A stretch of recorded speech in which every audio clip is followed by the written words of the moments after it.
Saludos a todos y bienvenidos a un vídeo más en SEO Arconte. Me encuentro en la necrópolis del Montareo, que se encuentra limítrofe entre los concejos de Gijón y Carreño en Asturias. Y con motivo de venir aquí quiero hablaros de ese primer templo sagrado construido por la humanidad, de ese primer templo que seguramente se arrodilló una mujer o un hombre para implorar o rezar a una deidad que existía mucho antes de cualquier religión o cualquier dogma, seguramente relacionado con la Madre Tierra. Así que primeramente vamos a darnos una vuelta por los dólmenes de la necrópolis del Montareo, que servía para honrar y enterrar a los muertos mucho antes de la romanización en España. Vamos a retroceder mucho más en el tiempo e ir a esos templos que construían en Cataluyuk. Luego vamos a ver Göbekli Tepe, pero vamos a retroceder mucho más, a un templo que ha pasado desapercibido por completo tras su descubrimiento y que seguramente haya reescrito los libros de historia. Seguramente ese templo os va a sorprender, al igual que me sorprendió a mí encontrarlo sepultado entre las noticias. ¿Me acompañáis?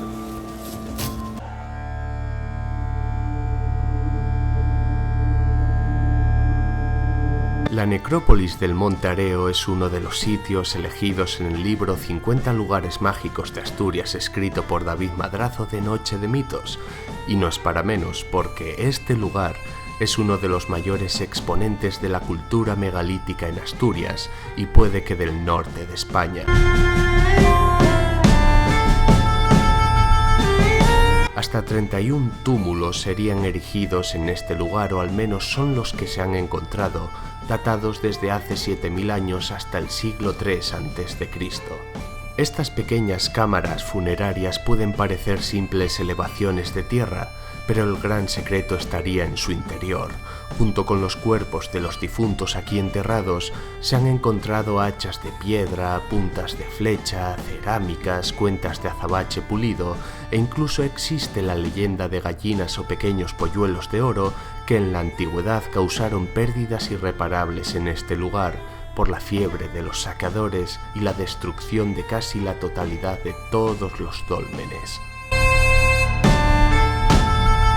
Este dolmen que estáis viendo, dañado quizás por las últimas lluvias que trajo el invierno, recibe el nombre del Dolmen de San Pablo.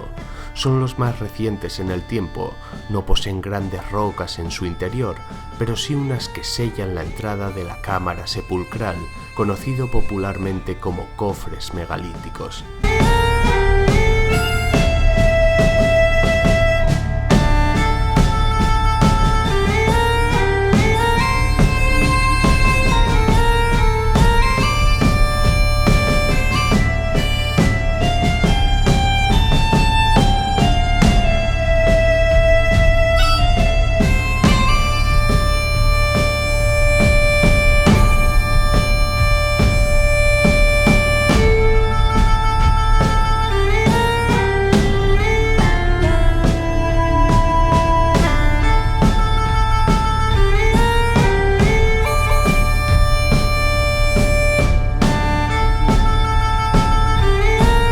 Nos dirigimos al dolmen del Cierru de los Llanos, cuyas piedras laterales, o también llamados ortotastos verticales, tienen aproximadamente un peso de 1,5 toneladas y cuya tapa, la piedra que cubre el dolmen, es de unos 2900 kilos de peso.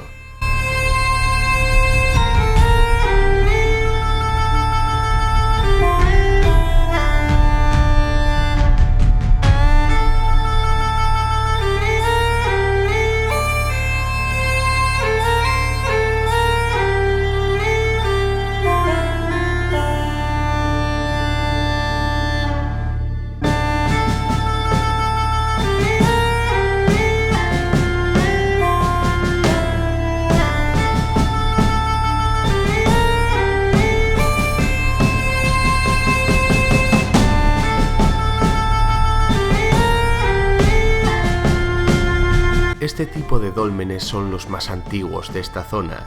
Este que estamos viendo en pantalla es una reconstrucción, como lo es realmente Stonehenge o muchas de las caras verticales de las pirámides de Egipto, ya que si no fuera por esta reconstrucción probablemente solo veríamos rocas tiradas en un hueco por culpa de los innumerables saqueos que estos dólmenes sufrieron a lo largo de la historia.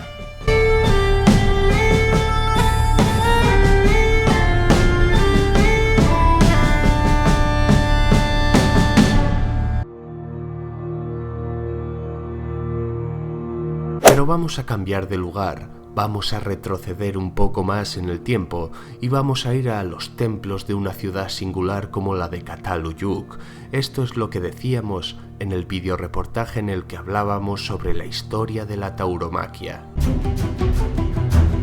Para poneros un ejemplo, quiero detenerme en un lugar que se estima que nació hace 9000 años, y estoy seguro de que algunos de los que me estáis escuchando jamás habéis oído hablar de ella. Se trata de la primera gran urbe de la humanidad, una urbe que llegó a albergar unas 10.000 personas, a tener una extensión de casi 13 hectáreas y que era centro neurálgico de intercambio de obsidiana, mineral que se extraía de los montes Taurus. Hablo nada más y nada menos que de Cataluyuk. Las casas que formaban esta antiquísima ciudad, Cataluyuk, no tenían calles ni acceso a las viviendas mediante puertas. Se accedía a las mismas desde el tejado por escaleras y la vida en sociedad se realizaba en las azoteas de las casas. Y estaréis pensando, ¿qué tiene que ver esta primera ciudad de la humanidad con la tauromaquia? Pues ahora cobrará sentido. En esta protociudad existían pasadizos subterráneos entre casa y casa donde quienes los utilizaban prácticamente tenían que arrastrarse, y una de cada 10 casas era una especie de casa-templo, un santuario donde apenas entraba la luz del sol. En esas casas se podían encontrar los bukrania, que eran una especie de bancos de yeso y arcilla para sentarse que tenían forma de cabeza de toro. En las paredes también había cabezas de astados hechas de yeso con grandes cuernos. También se encontraron restos de sangre tanto de toro como de seres humanos. En esta protociudad rendían un gran culto al Uro, al Bos Primigenius Taurus, que extinguió el hombre de toda Europa en el siglo XVI. Aunque quizás lo más curioso de Cataluyuk, y no tiene nada que ver con la tauromaquia en sí, pero es digno de mención, son los grabados, las pinturas rupestres que hacían en esos pequeños templos, de buitres que parecían tener cuerpo de animal, devorando cuerpos de personas sin cabeza. Es la primera evidencia gráfica del ave como transmisora del alma de las personas hacia el más allá. Además, en esta ciudad se encontraron las primeras figuras de cuerpos de hombre con cabeza de ave y cabezas de seres humanos con cuerpo de pájaro. Otro hallazgo importante era el de las figuras de la diosa madre, una mujer sedentaria sentada en el trono y custodiada por fieras, por lo que parecen ser leonas, lo que da a pensar a los arqueólogos que esta, la sociedad que vivía en Cataluyuk, era una sociedad completamente matriarcal. Y lo más curioso es que esta ciudad, de un día para otro, al igual que le ocurrió al templo de Göbekli Tepe, fue abandonado y enterrado. Sin embargo, si retrocedemos mucho más en el tiempo, nos encontramos con Göbekli Tepe. Esto es lo que afirmaba sobre este mágico lugar en el reportaje sobre la trilogía del origen del ser humano, donde analizábamos el verdadero origen de la civilización sumeria y el significado Anunnaki. Pero para finalizar este capítulo vamos a irnos al primer lugar que se sepa donde se rendía culto a las estrellas o a alguna especie de deidad, al primer templo que existió mucho más antiguo que la civilización sumeria y que incluso la del Valle del Indo. Nos vamos a Göbekli Tepe, un templo con 11.500 años de antigüedad en el sudeste de Turquía, muy cerca de la frontera con Siria. Hay varias cosas que llaman la atención de este primer templo de la historia. Este templo está custodiado por la estatua de lo que parece ser la representación de un sacerdote, de un vigilante. Si vemos sus ojos, nada tienen que ver con los ojos prominentes y rasgados de la civilización sumeria. Hace 11.500 años alguien tuvo que idear e imaginar en su mente la forma de este templo y organizar a cientos de personas para crearlo. Hace 11.500 años ya se rendía culto a los astros. Estos templos eran circulares, como si fueran un perfecto reloj solar, cuyos monolitos principales miraban hacia el este, que significaba el renacer del hombre en el más allá. En los pilares de 3 metros en forma de T y los 12 pilares más pequeños que los rodean, se recogen animales, la mayoría en pareja, y predominan las serpientes que parecen estar bajando hacia la tierra, y puede que los sumerios y todas las culturas ancestrales que utilizan a las serpientes y a la leyenda de el diluvio universal tenga su origen en Göbekli Tepe. Por lo tanto, se podría decir que si la Biblia es una copia de las tablillas sumerias, estas a su vez podrían ser una copia de los grabados de Göbekli Tepe. Lo más curioso es que este templo del Monte Ombligo fue enterrado hace 8.000 años. ¿Lo enterraron sus creadores para preservar su historia ante los invasores? ¿O fueron los invasores quienes lo enterraron para borrar su pasado? ¿Fueron estos invasores los sumerios? Podría decirse que en este lugar está el verdadero origen de muchas de las leyendas que nos han llegado hasta nuestros días en las religiones, y lo mejor de todo es que aún falta mucho por desenterrar. Pero desde que hice ese videoreportaje donde aparecía Göbekli Tepe, hace ya más de 2 años, se han encontrado nuevos hallazgos o se han propuesto nuevas interpretaciones sobre el porqué de esta impresionante construcción y los grabados de sus impresionantes megalitos en forma de T. Y es que según muchos historiadores, el Drías reciente, nombre que recibe la última gran glaciación que sufrió el planeta Tierra, estaría extremadamente ligado con Göbekli Tepe.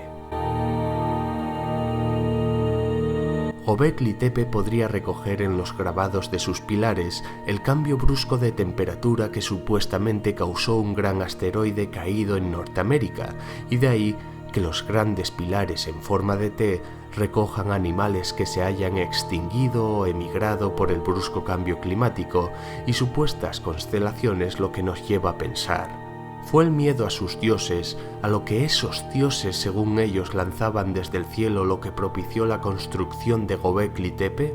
Pues seguramente con el paso de los años sabremos mucho más. Pero Göbekli Tepe no es la primera construcción dedicada para el culto a una deidad u otros rituales mágicos, y para ello vamos a una publicación del 2016 de la revista Nature. Esta publicación nos muestra cómo la otra humanidad que convivió con nosotros y que luego misteriosamente se extinguió, quizás fueron los que propiciaron verdaderamente el gran cambio, la chispa mágica del pensamiento simbólico o del ser espiritual. Al norte de la localidad de Toulouse, al sur de Francia, existe una cueva llamada Bruniquel. Esta cueva fue descubierta en 1990, o mejor dicho, redescubierta, al caerse una de las paredes de esta cavidad y descubrir en su interior algo que por aquel entonces se pensaba que era completamente imposible. Encontraron un total de 2 grandes círculos concéntricos, uno más grande que otro, formado por cientos de estalagmitas que habían sido cortadas expresamente para formar estos círculos. Muros de varios metros de largo con estalagmitas apiladas, y se calcula que para la creación de este prehistórico templo se movió un total de 2 toneladas de material de manera colectiva y organizada. En el interior de estos círculos, a más de 300 metros en el interior de la montaña, se han encontrado calcita ennegrecida por el efecto del fuego y determinados restos óseos, restos muy distintos a donde el hombre de Neandertal realizaba su vida, lo que confirma que eso no solo fue creado por esa otra humanidad, sino que todo hace pensar que dentro de esos círculos se practicaban rituales, quizás los primeros rituales de toda la historia. Utilizando el mismo método que han redatado las pinturas rupestres de las cuevas como la de La Pasiega en Cantabria, Ardales en Málaga o Maltravieso en Cáceres, dando una antigüedad a esas pinturas de más de 76.000 años, a estos círculos concéntricos los han datado con una antigüedad mucho más impresionante, 176.500 años de antigüedad. Estamos hablando que el hombre de Neandertal no solo plasmaba su arte hace 76.000 años en diferentes cuevas con arte rupestre en España. Estamos hablando que 100.000 años más atrás, el hombre de Neandertal, aquel otro humano que siempre nos han vendido como un bruto, un gruñón tosco y tonto, ya tenía una conciencia simbólica para idear construcciones, pedir cosas a lo abstracto, quizás a sus espíritus o quizás a la energía de la madre tierra que de alguna manera ellos sentían. En definitiva, ya eran de cierto modo seres espirituales antes de la llegada de cualquier religión, dogma o norma establecida. Es precisamente esa espiritualidad lo que nos ha empujado a construir templos a lo largo de la historia. ¿Habremos heredado nosotros, los Homo sapiens, de los neandertales la capacidad de crear los círculos megalíticos con un sentido ritual mágico? ¿Puede tener Göbekli Tepe relación con los círculos de la cueva de Bruniquel? ¿Descubriremos alguna construcción más antigua o de este tipo a lo largo del mundo? Hay que destacar que este lugar se encontró por accidente, como casi todo lo que oculta y preserva la Madre Tierra. Esta vez fue por el derrumbe de una pared en el interior de la cueva, así que imaginaros todo lo que queda aún por descubrir para saber nuestro verdadero origen, de dónde venimos y cuándo surgió la chispa de la llamada mente simbólica o espiritual. Espero que me deis vuestra opinión al respecto en los comentarios del vídeo y sin nada más que añadir, si los templos sagrados de la antigüedad nos dejan, espero veros a todos en el próximo vídeo. ¡Chao! SEO Arconte, el canal alternativo de la información alternativa.